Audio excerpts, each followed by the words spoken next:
بسم الله الرحمن الرحيم.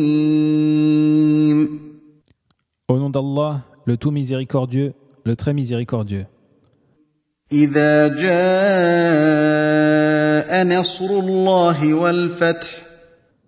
Lorsque vient le secours d'Allah, ainsi que la victoire. ورأيت الناس يدخلون في دين الله أفواجا. Et que tu vois les gens entrer en foule dans la religion d'Allah. فسبح بحمد ربك واستغفره إنه كان توابا. Alors, par la louange, célèbre la gloire de ton Seigneur et implore son pardon, car c'est lui le grand accueillant au repentir.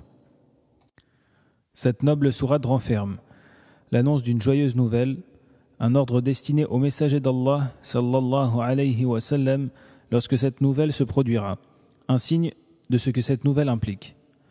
La joyeuse nouvelle est la victoire qu'Allah a accordée à son messager, sallallahu alayhi wa sallam, dans la conquête de la Mecque et dans l'entrée en masse des gens dans la religion d'Allah. Un grand nombre de personnes figuraient parmi ses proches et ses alliés, alors qu'ils étaient auparavant ses ennemis.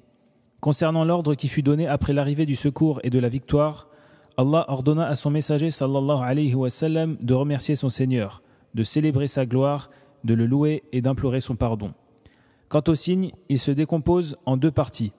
D'une part, le fait que la victoire de cette religion sera permanente et qu'elle se manifeste a fortiori lorsque le messager sallallahu alayhi wa sallam célèbre la gloire d'Allah et implore son pardon.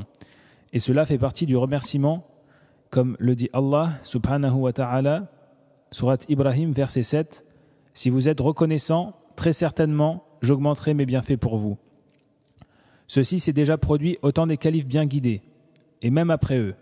Allah n'a jamais cessé de venir au secours de la communauté, à tel point que l'islam a réalisé des choses que nulle autre religion n'a pu réaliser. Et cela a duré jusqu'à ce que les membres de cette communauté désobéissent au commandement d'Allah. Ainsi, la divergence s'établit parmi eux alors qu'ils étaient unis, provoquant ainsi l'anarchie. Il s'est donc produit ce qui était inévitable. Malgré cela, cette communauté et cette religion bénéficient tout de même de la miséricorde et de l'attention d'Allah, à un point que nul ne peut imaginer et qu'aucun esprit ne peut appréhender. D'autre part, le second signe est l'approche imminente de la mort du messager d'Allah sallallahu alayhi wa sallam, qui avait en effet atteint un noble âge. Allah a d'ailleurs établi un serment sur cet âge. Et les nobles choses s'achèvent toujours par l'imploration du pardon, comme cela est le cas pour la salat, le hajj ou tout autre acte noble.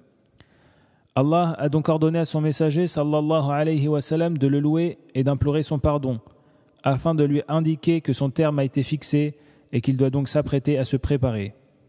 Et qu'il doit donc s'apprêter et se préparer à rencontrer son Seigneur, achevant ainsi sa vie de la plus belle des façons. Sallallahu alayhi wa sallam.